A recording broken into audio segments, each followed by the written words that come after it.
Can compressed air help safeguard an iconic but threatened species of marine creatures? Absolutely. Here's how.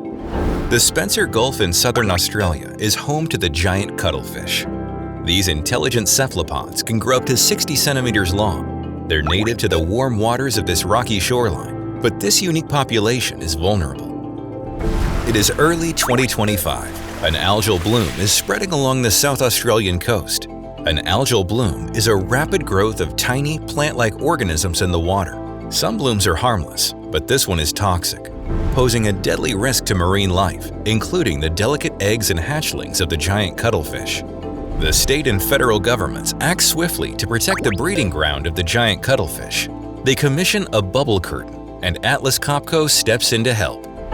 How does a bubble curtain work? A perforated hose is placed on the seabed, connected to a compressor. Compressed air is pushed through the hose ring, creating a curtain of fine bubbles that rise to the surface. Atlas Copco provides 2 Class 0 compressors for the Spencer Gulf installation. Oil-free compressed air is essential because the air is in direct contact with the environment. Even the smallest trace of oil could harm marine life. The entire system is powered by an Atlas Copco containerized twin power generator. This technology is proven to work reliably, even in the harshest coastal environments. Atlas Copco's specialty rental brings extensive experience with bubble curtain projects worldwide. They are also used to protect marine mammals from underwater noise around offshore construction sites or to shield fish stocks from harmful micro-jellyfish swarms. But back to Australia.